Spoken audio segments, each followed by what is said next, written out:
episode of the Furious Fourcast podcast. This is our second special interest podcast, I think it is.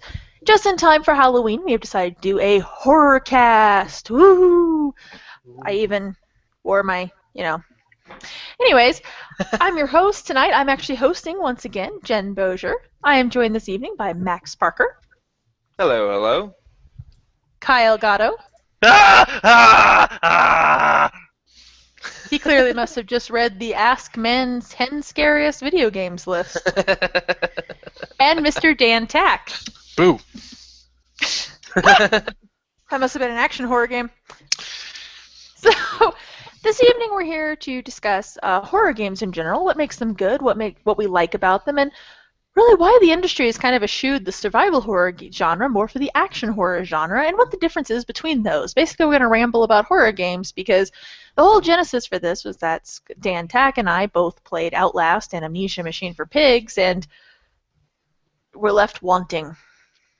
Would be a nice way to put a poor Amnesia Machine for Pigs. That was a rather cruel way to introduce those games, I think. Well, Amnesia. We'll get to that in a little bit, I'm sure. But we have on our podcast this evening, we have two diehard survival horror fans who are old enough to remember back the Clock Tower series was scary as shit.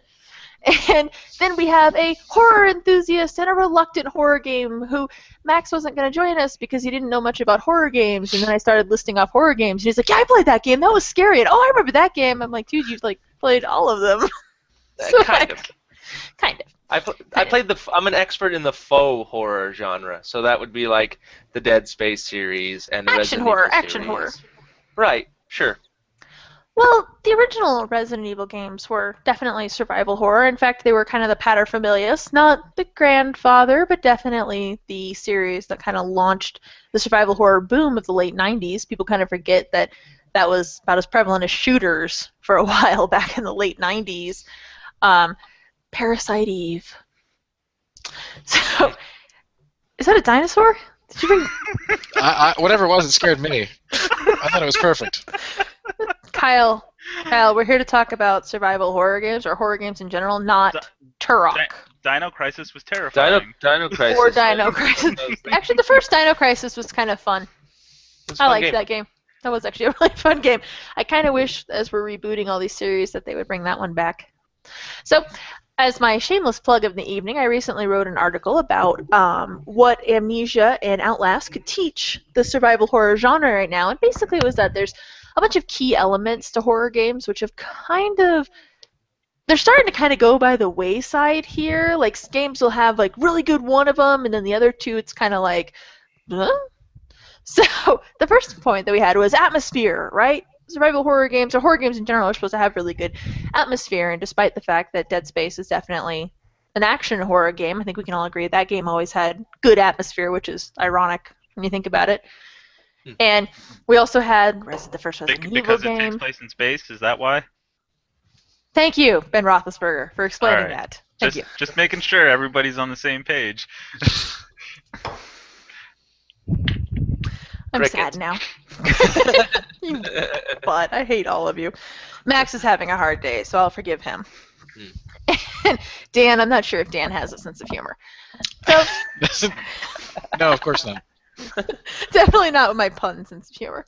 So, but we were talking about atmosphere and games that had really good atmosphere. So, Dan, what's a game that you've played recently that you thought had very good horror atmosphere? Amnesia, a Machine for Pigs. It did, didn't it? I think that was probably where the game really shone. It had really nice atmosphere. Giving it credit where credit is due. It succeeded there. Tell us some about it. It did a great job at just creating tension. You always felt like something was going to happen. Truly terrifying environments, even though they were, the standard, you're in the haunted mansion, etc., the crypts, all that kind of thing. Completely standard environments, but done very well. You always feel like something's going to jump out at you. The problem with Amnesia is that it never does. And by the time anything actually happens, you're just like, what? Okay, whatever. I'm already been psyched up for seeing the most incredible monster ever, and this little thing's supposed to scare me? No, I'm sorry, that's not happening. And Yeah. Well, that's in horror games. That's actually I'd say a big scary part of horror games is you're you're your own worst enemy. Like, you scare yourself. That's really what happened with Gone Home, because it starts out like super creepy, and if you go in blindly and don't know anything about the game, it's actually really scary and weird and creepy, but there's nothing to fear, so you're just kind of scaring yourself. Right. But again, that goes to the atmosphere of the game. Well, I think that too is the people, not without getting into the debate about whether or not you find Slender Man scary. That was kind of the whole purpose of Slender Man, was it was a lot of people, mostly you were scaring yourself, right? If you happened to buy into that particular game, then you were scaring yourself. And the atmosphere of games, I think a lot of times sound design helps, right? Dead Space has always had really good sound design. The Fatal Frame series had wonderful sound design. Silent Hill as well, when you'd be creeping through and you couldn't really see anything, and then all of a sudden you would hear that radio noise, which... But those all had some kind of follow-up, which I think Amnesia failed at horribly. It did. But I think it had a better atmosphere than probably all those titles. But at least, in Silent Hill, eventually there's a pyramid head to go with the static, and that's important. It is. You can't build up a whole bunch of atmosphere and then just be like, wasn't that fun? It's kind of like a haunted house, really. Like when you go to a haunted house at an amusement park or something like that, like walking through it, you're like really scared, and then you get out and you're like, well, that was kind of dumb to be scared, huh? There was no danger or anything. Not that I'm saying there should be danger in haunted houses. And I don't want to talk about Amnesia, the new Amnesia, all night, but again, there's another great example there. Is like most of the time that stuff happens to you in the new Amnesia, when it's a shocker, it's really nothing that can ever hurt you. You're still not a participant in the game. It's just happening, and you're just there getting scared, but it can't ever hurt you or have impact on your player.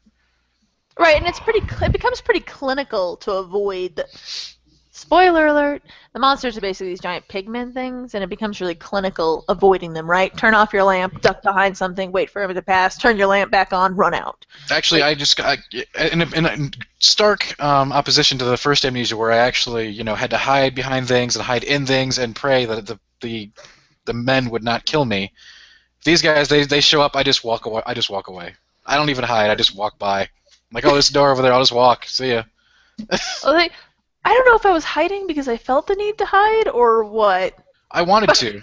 I wanted to have to hide, but I was so not afraid of them at all. Like, it'd take 2 to 3 hits to kill you, I think, and they were very slow.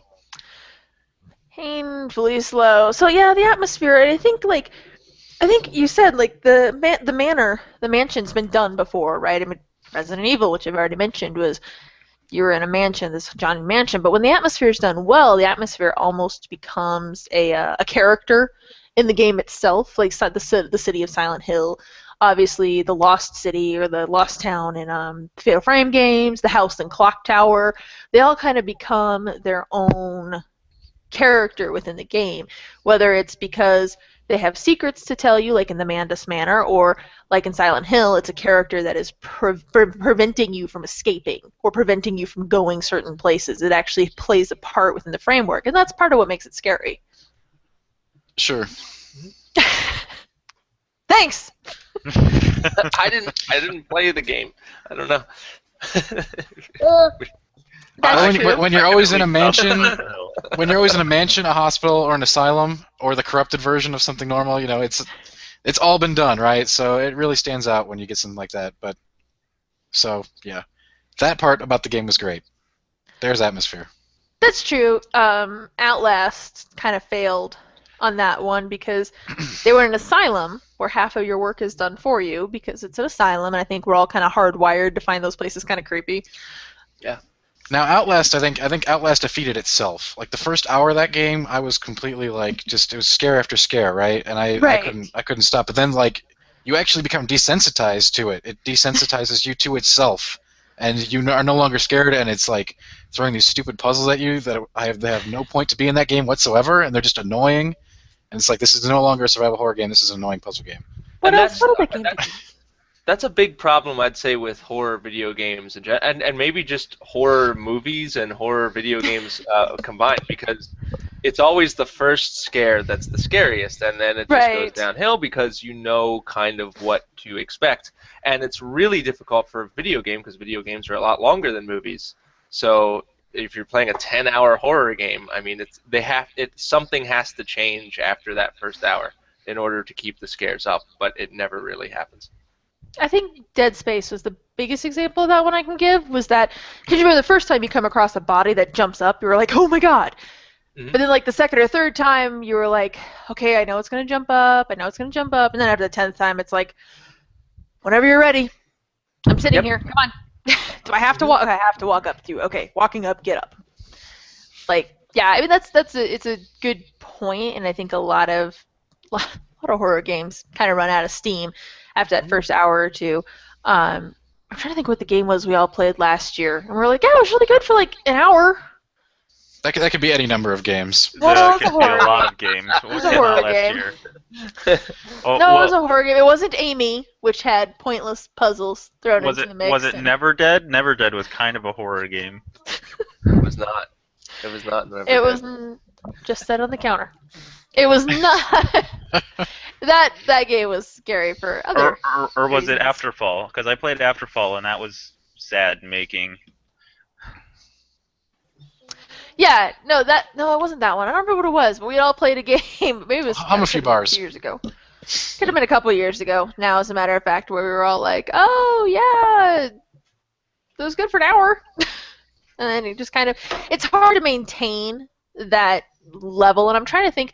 Really, Amnesia: The Dark Descent was probably the last game I played that maintained that level. If your scare factor lasts more than 4 hours, consult a doctor.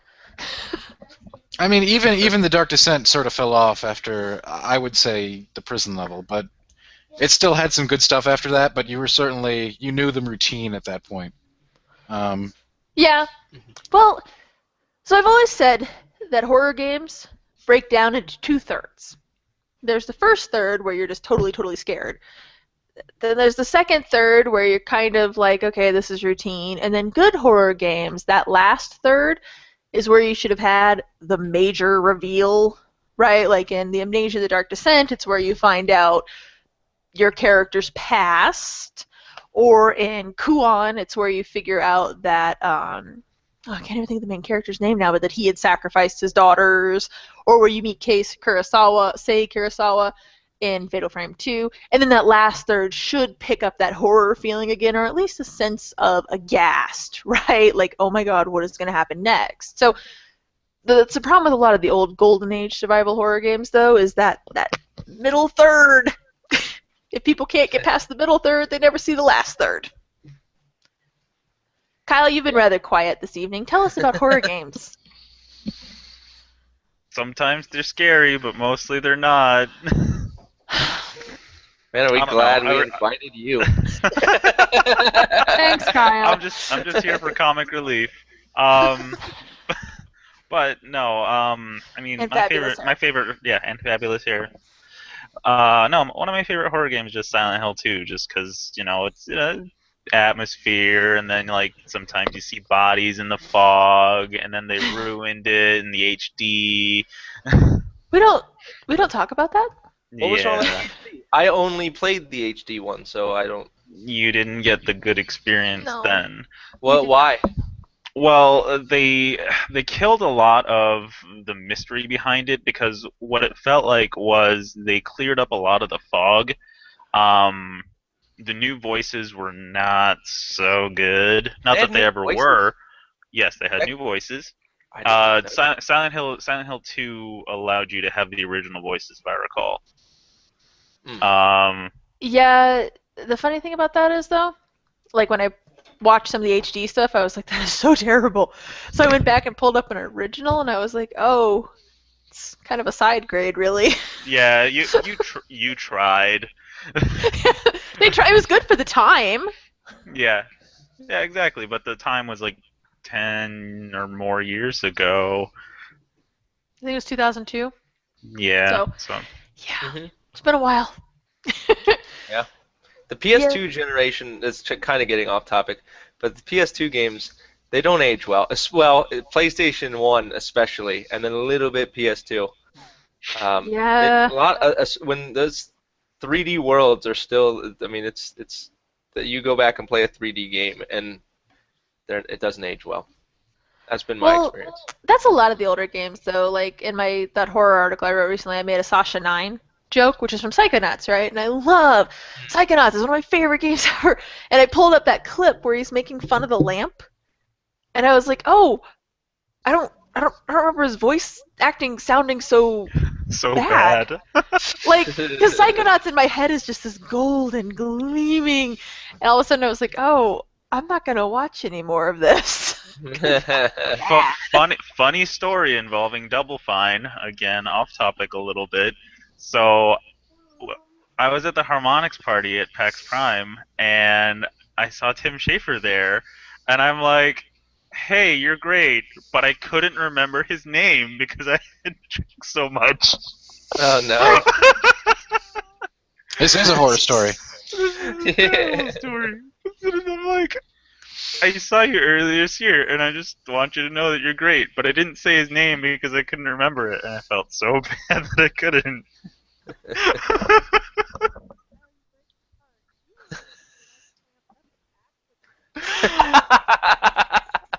The silence. It's awful. So anyway, that's my story. It's a good one. No, it's not. Jen, I I thought it was see your pretty lips good. moving, but I don't hear you. Can anyone else hear Jen? No. That would be because... Because she There we go. muted her mic in horror. No, what I had said was you were around at PAX when I clammed up. When I met Tim Schafer, I think the only thing I got out was, I really like your games. Oh yeah, that's right. I was just there and I was like, oh god. So, anyways. I had Moving no on. problem talking to him. Moving on from Psychonauts, which is not a horror game at all. Not at all. Actually, No. you know, this was... So as we were kind of going through survival horror games, one of the funny things that kind of dawned on me was that you may remember last year I really liked Spec Ops: The Line, right?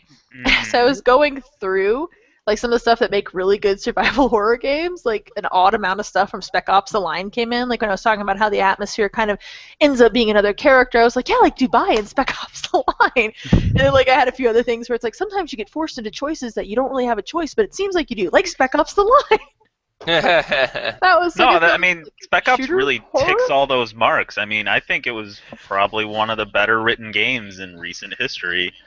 And that's Yep. something. Let's talk about that real quick because that's something that dawned on me as I was writing this article. Well, is that some of the classic like story is important because Outlast. That was one of the parts where Outlast really screwed the pooch because anytime you involve the Nazis in Colorado, like it's not Red Dawn, people. Do you Okay. have an antagonist for your piece of fiction? Have you tried Nazis? We need them They to not work. We need them to not feel guilty about killing people, and we need the embodiment of evil. Do we go zombies or Nazis? Nazis? Okay. Nazis. Sometimes you go both. When in doubt, go both. Zombie Nazis! So, yeah, no. But then I was kind of thinking about that, because Amnesia Machine for Pigs will not win any awards for story, because it kind of gets a little, like, the twist is kind of telling. If you've ever played a video game, the exact details of the twist aren't exactly, they're not totally clear, but you kind of guess one of the major twists. You're like, okay, this and this are definitely happening, and then sure enough, you're like, oh, look at that. But at least it was straightforward. It got you from point A to point B without with a lot of Nazis involved, right? And then I was thinking about some of the Golden Age horror games, and they weren't really renowned for great stories.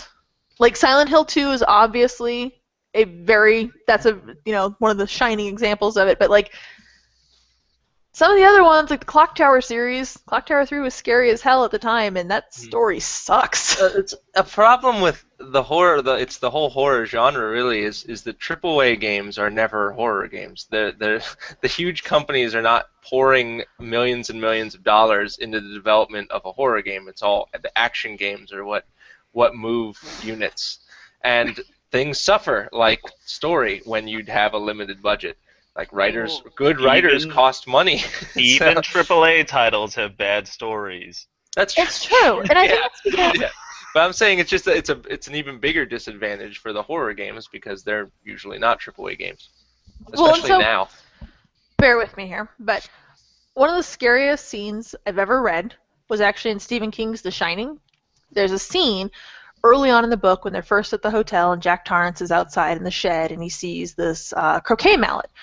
And he looks at it, right, and he's like, "Oh, it's a croquet mallet." And he's like, "No, actually, I think it's pronounced roquet, R-O-Q-U-E, roquet or roque." And he's like, "Oh, no, actually, it's roquet. It's a slightly different game. It's a little more civilized. It's what you play on summer afternoons." And he starts going on this reverie, right? Later in the book, when like shit's gone ploin-shaped, and Dick Halloran comes to rescue them, he goes into the shed to look for a weapon, and he sees the croquet mallet, and he's like, "Oh, a croquet mallet." And he's like, "No, it's not a croquet mallet. It's a roquet mallet. It's kind of a more civilized game. It's like you play on summer afternoons." It was this really insidious psychological horror where they were like, showing kind of how the hotel creeps into you. That, to me, is far more effective than either unleashing the river of blood, which is ironic since that's what happens in the Shining movie, or having like a six-eyed vagina monster jump out and scream at you.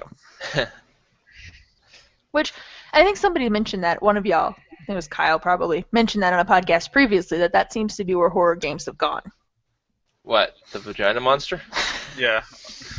Everything is a vagina Those aren't just horror games. Yeah, exactly. Vagina monsters are everywhere. Well, because and hear me out, because men make games and they're all scared of vaginas.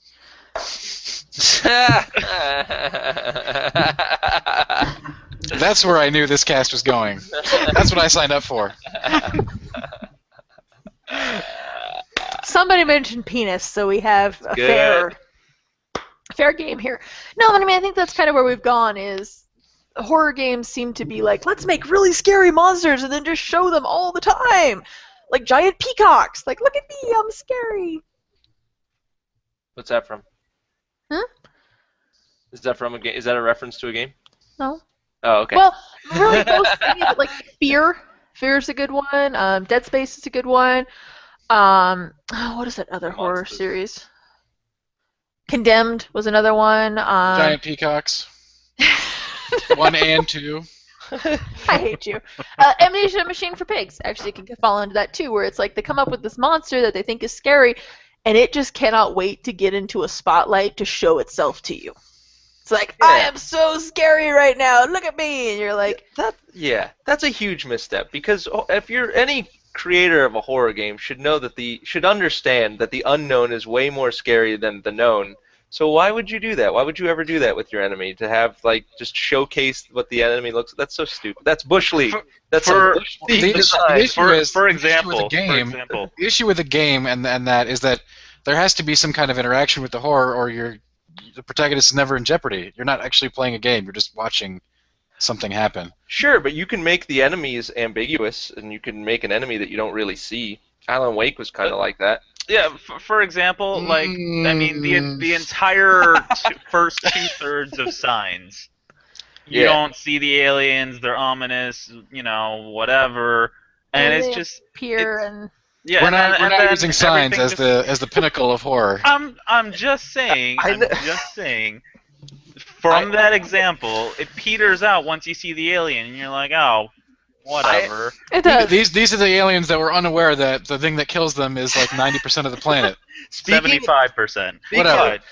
Speaking of Signs, way to know geography. I have multiple friends who are huge horror buffs, and they all unanimously think that Signs is super scary. I don't understand it.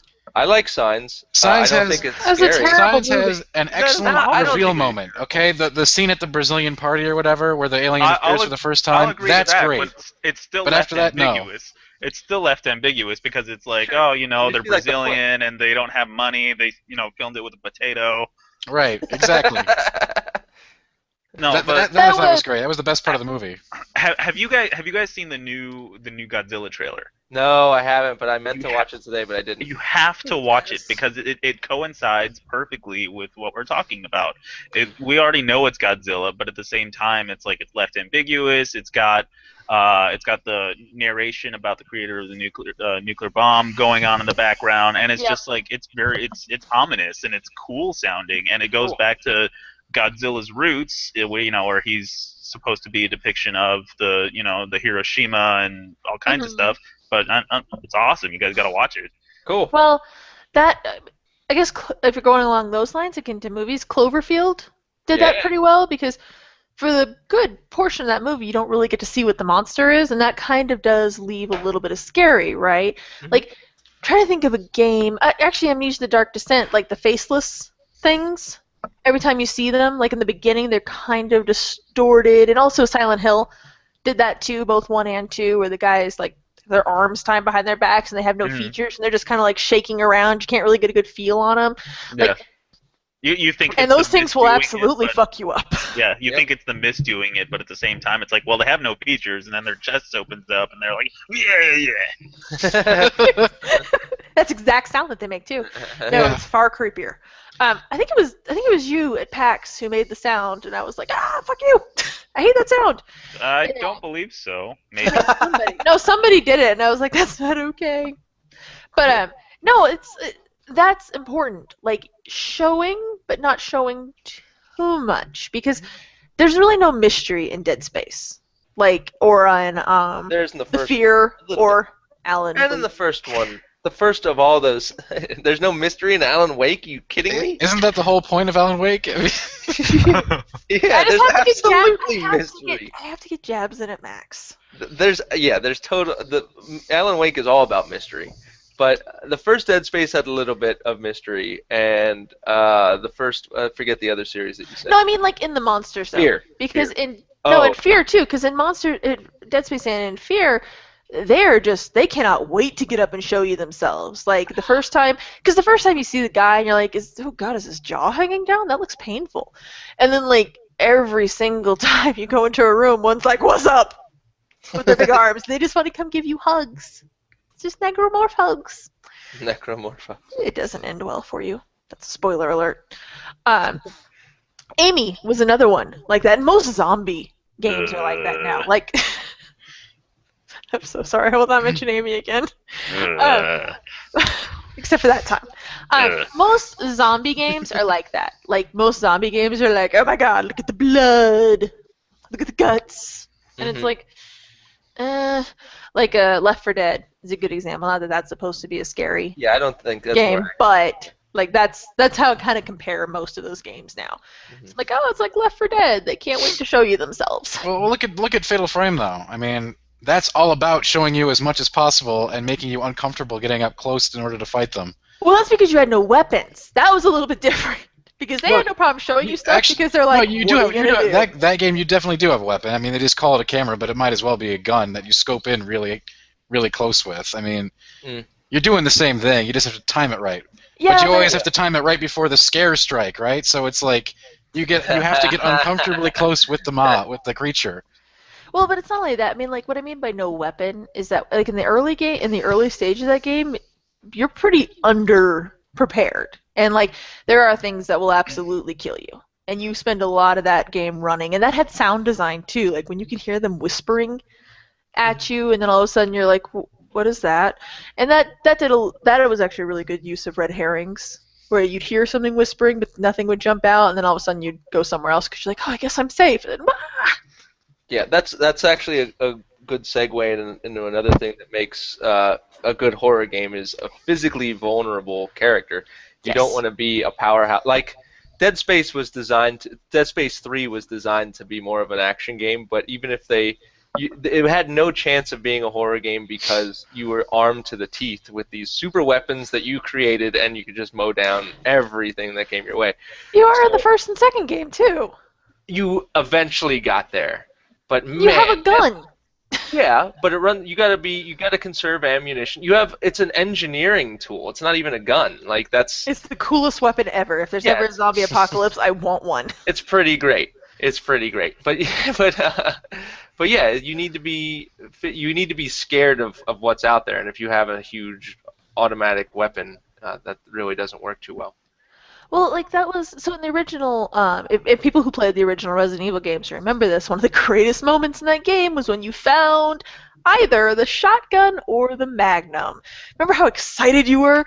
But then, because you've played a lot of survival horror games, you never used it because you only had like 5 bullets, and you're like, don't want to use it yet.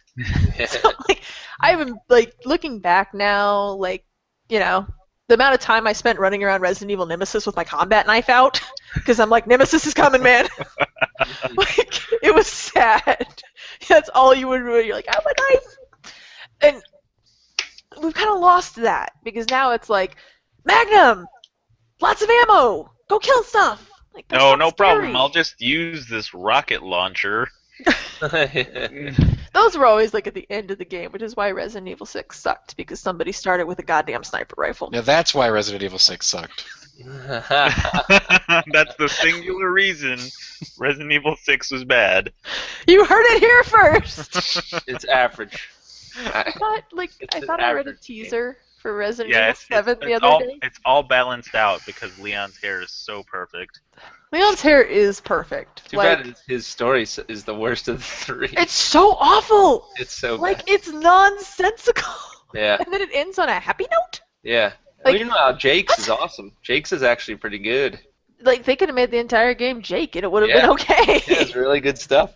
Because they brought back Sherry Birkin, who, if you're actually a longtime Resident Evil fan, chances are you've probably wondered what the fuck happened to Sherry. She seemed remarkably didn't. normal. Sherry. I'm not wondering what happened to her at all. Sherry. Yeah, no, Dan, that's because you have a cold, icy heart, Dan. So, I've been in Dan Tack's vicinity. It's true. it's He's true. as cold as ice. He's willing Willing to to sacrifice. I love. You guys need some time? So we were talking earlier today, and I have to ask because this question came up a few times to me on Twitter, like over the past week when I've been trying to hype my Horrorcast here. Is scariest game you ever played, Dan? And tell me why. Oh boy.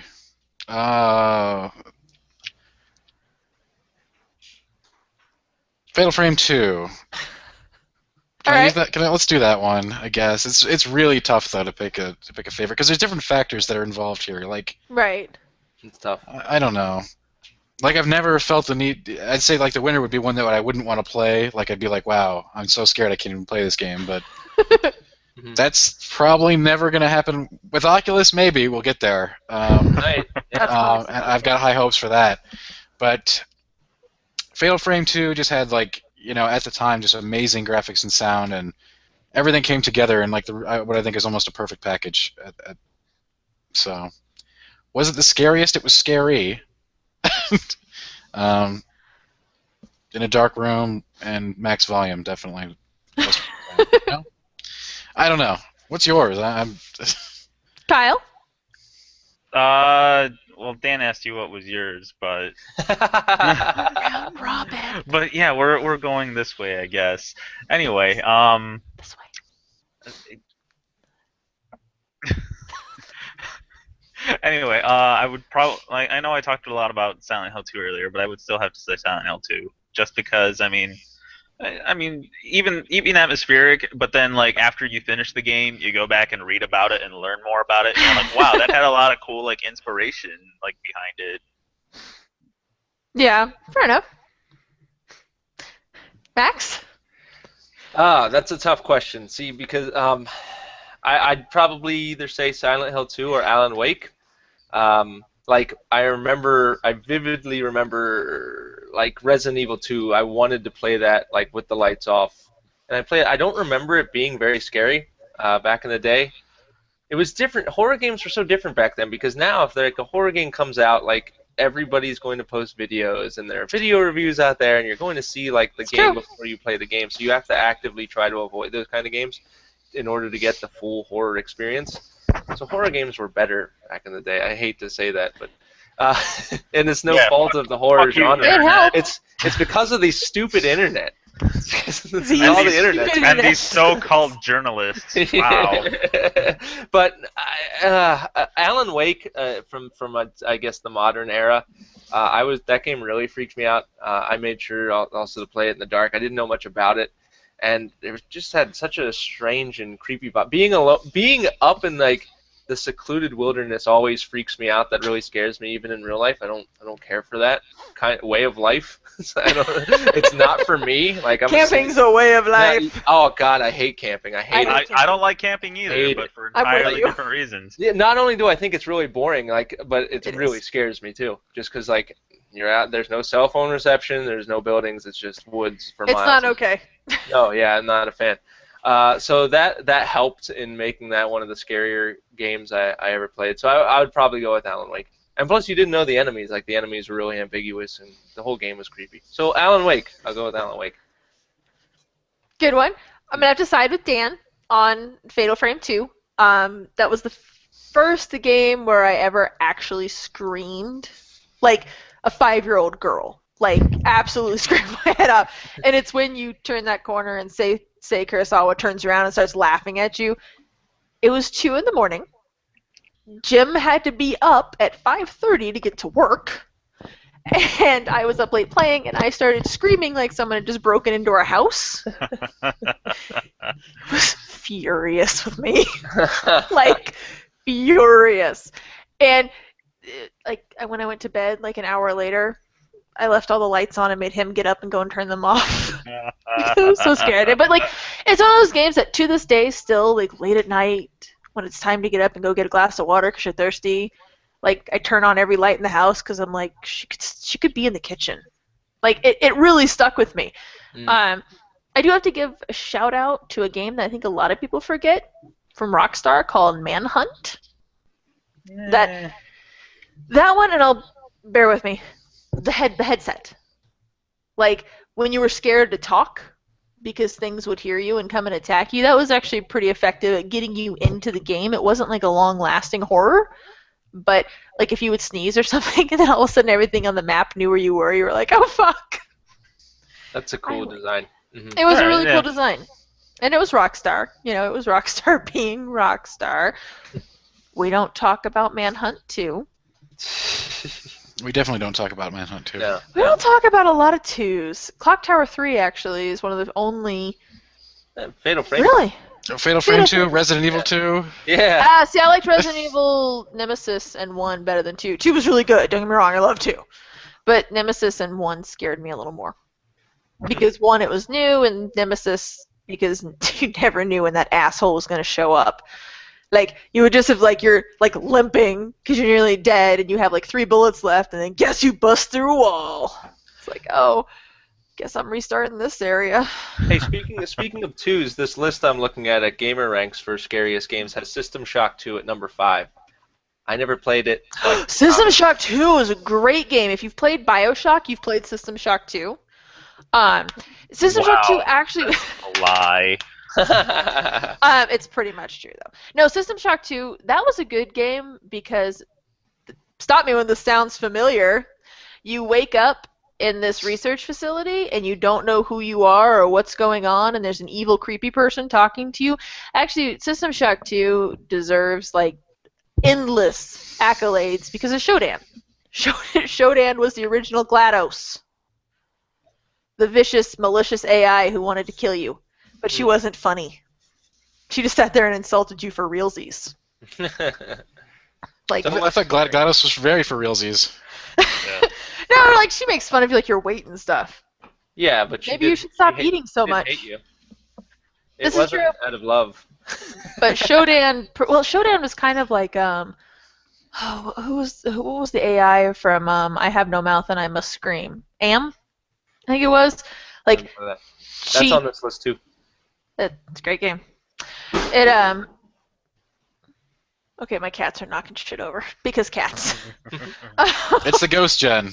It's the ghosts. No, that Am was a really. I Have No Mouth and I Must Scream was pretty good because that was actual psychological horror. There's this is it. Here we are, like 20 years later, and no one's ever gonna play this game. But I still hate to spoil one of the twists. There's a character, you can go and find a video of it online. Don't do it. In what game? I Have No Mouth and I Must Scream. Oh, okay. There's a female character who is terrified of the color yellow.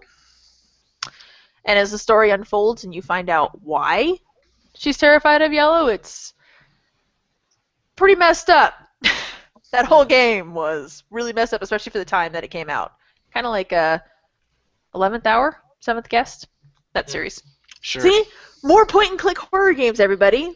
But those were at a time before we had games like today. I mean, point-and-click was, the order of the day on PC at that time, and It's true. 7th Guest hit as like one of the first big CD-ROM titles. I mean, that was like the system seller for CD-ROM interactive entertainment, I think, It was. I mean, that and Mist. So you picked one. I liked that one. I liked Seventh Guest. That was good. 11th Hour wasn't as good, but Seventh Guest was really good. And yeah, I mean that's kind of how we're evolving, and that's one thing that I think horror games have a big problem with is that we expect stuff now, right? And so like that's a good example from the Dead Space series. Like when you come across a long dark hall, you know that something's coming through the window or something's coming up the hallway or dropping out of the ceiling. Like we're just trained as gamers now. When right? the soundtrack stops. That's a big then when that happens, you're like, I'm in trouble. On. Kyle, lose the demon horns. I knew. I saw. I got the notification that Kyle added the Google effects. Yes. No. That. I mean, I feel like the horror genre has a really daunting task up against it because we're so trained for stuff, and we've seen it all. We've seen a lot of it. Like zombies, I think. Can you think of a way that a horror game could make zombies that was scary to you? No, it's not possible. Yeah, but zombies have to go away for a while first. They have to stop being in every game. Mm-hmm. Like you'd have to do like Serpent, like this is not the greatest movie, but it's the first thing that comes to mind, like Serpent and the Rainbow style zombie, where it's more of the psychological zombie rather than like the actual voodoo zombie, rather than the I've risen from my grave. There has to be no zombies for a while. There's just zombies in every game. I think they have to like not come in hordes. Because they have to be smart. Single scary zombie. Yeah, one really scary zombie. Like Jason. Like ha ha ha cha cha cha. Jason, not Jason Evangelo, our friend. Oh, I'm more scared of the second one. Yes, you heard it here first, everyone. Jason Evangelo, monster. No. Does your computer have enough RAM? Pretty much. No. I mean, I think zombies have to go away for like a really long fucking time. Really long time. Because we've overplayed them so much. They're in Call of Duty now, people. That is when they've officially jumped the shark as a creature. Like, oh look, now we're in Call of Duty. Next thing we need is a Madden with zombies. Don't give me any ideas. Mutant Football League is coming back. Is coming back. For better or worse. Why? Probably gonna be worse. Lord have mercy. What is that? Oh, it's a puppy. Look, hi Harvey. Everybody say hello to Max's ridiculously cute dog, Harvey. Hi, dog. Harvey has his own Twitter account, and he tweets at me occasionally. Oh, I'm totally following Harvey. Real Harvey dog. I'm following it as soon as this cast is over. Real Harvey dog, not he follows back. I'm following right now. Oh, he always follows back. He's squirming. Let your dog go, silly person. He's gone. So here's the question I pose to everybody: is that because we had an Outlast, right, which came out and it was supposed to be this really good survival horror game, and unlike Dan, I have to say that every time you would zoom in the night vision and you would see eyes looking back at you, that always got me. I'd at least startle me. At the very least, I'd always be like, "Oh God," and then start running. Or when when you think you were hiding and all of a sudden they would look under at you, it'd be like, not okay. But the amount of blood and gore in the story just ripped it right out of me. It's like, you kind of have it going, but kind of not. Then we have Amnesia, which is, Amnesia the Dark Descent was probably the scariest game in the last decade, since most of the golden age of survival horror games came out pre-2002. That's how far along we're getting, people. Came out and it was basically like taking a trip through the Haunted Mansion. So the question I ask you is the question that everybody asks: is it even not is survival horror dead? Because I think we pretty much answered that question. But is it possible to even bring it back at this point? Sure, but it needs to have AAA support. It doesn't need AAA support. It just needs to have good writing. Because you can make a good game. Yeah. With few assets, but you need to be able to craft that story.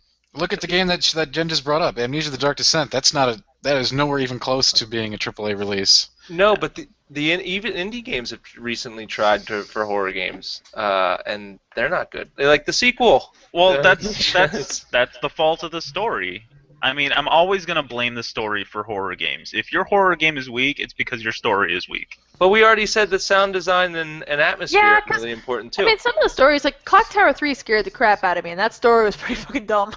Like in hindsight, like I had to go back and reread about it because like when I was thinking about it for an article a couple of years ago, I was like, that was a good story, and then I pulled up Wikipedia and I was like, oh God, I forgot. But we're talking about the resurgence of them.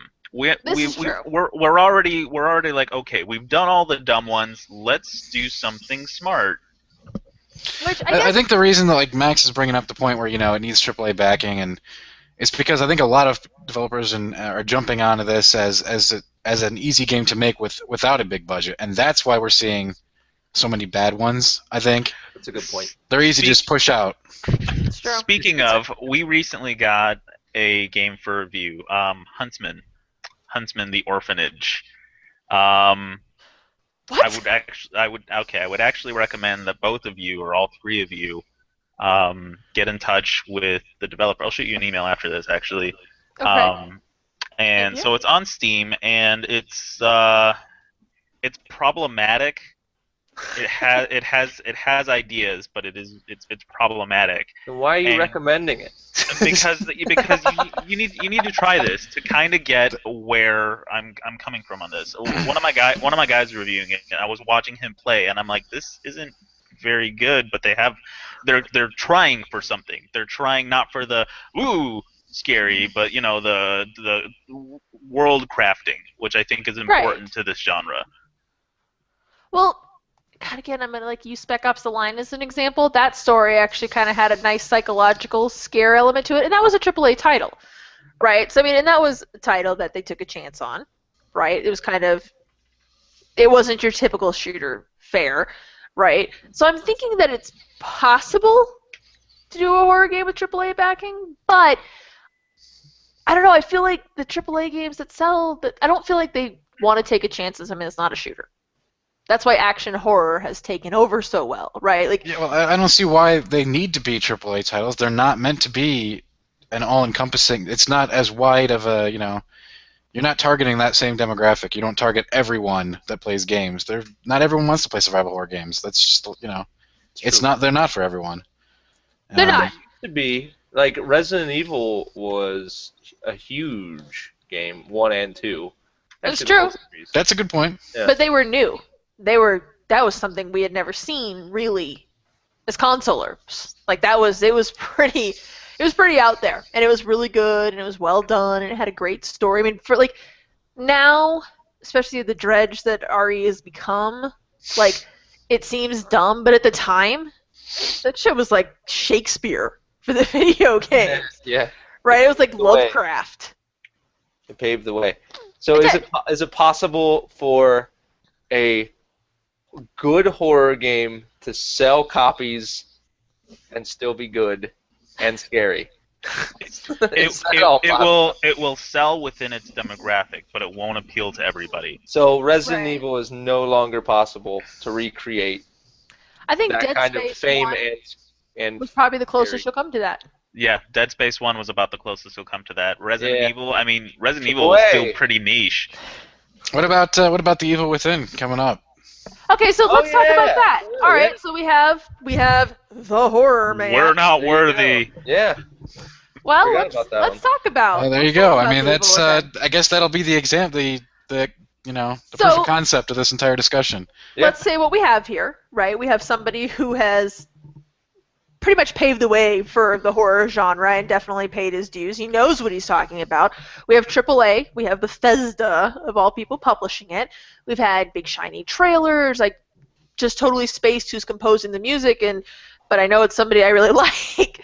And from what I've seen in the trailers, the sound design sounds pretty good. The graphics, a little Japanesey, but whatever.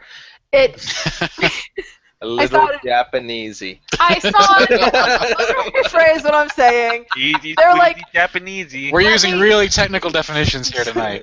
Let me clarify what I mean. Everybody looks like they're 23 and just walked off of an Esquire shoot or something. Like the female cop is basically the whole time. But I do that. I'm not. What do we think about this game, Dan? I'm from what I got to see so far, which is I think they released the E3 footage as a trailer or something the other day, and that's what we saw, and I was really impressed. That's the kind of game that I want to play. But is it the kind of game that everyone wants to play? I'm not so sure. I guess we'll find out. I don't think we know enough about it, to be honest, to really make that decision yet. Because it does have some concept of protecting yourself with weapons like guns and traps and that kind of thing. But some people have made some really smart comments about it that I've seen already. That say that scene in the cabin looks awful like some stuff from Resident Evil 4, and it does. The chainsaw shows up. And certainly there can be there's things there, but I think its heart is in the right place. Right. I'm looking forward to it. That's what I can say right now. Kyle. Yes, I want it. That's it. You were like, I read your writing. You were so eloquent, and then you get on a podcast and you're like, yeah. I don't know how to words together in sentences. Bro, do you word? So words. No. Wow, so words. Such sentences. No, I mean... You are never coming back on my podcast. He just Shiba Inu memed. Verbally. You may as well have just hashtagged verbally. Hashtag Shiba.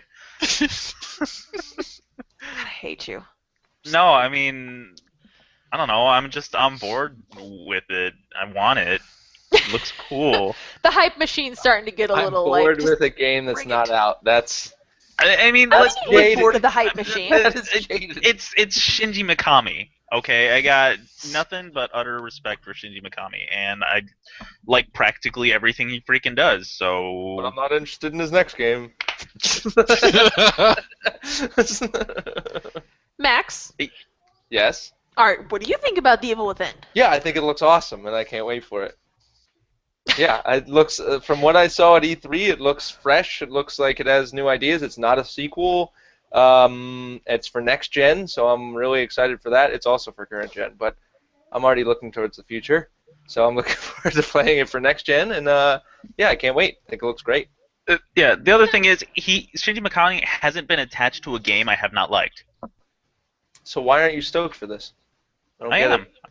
No, he's just Don't be that he's way. tired of the hype machine. I get it. You just want it to be here already. Yeah. And I think unlike a lot of horror games, Dead Space has always been really good about this. The Fear series has actually been okay about this, not great about it. I feel like Bethesda's doing hype right. They seem to, and I'm saying this. Let me say, I'm prefacing all of this with they seem to kind of understand that there's a specific audience for this. This is not going to sell gangbusters, right? Not everybody's going to run out and grab it.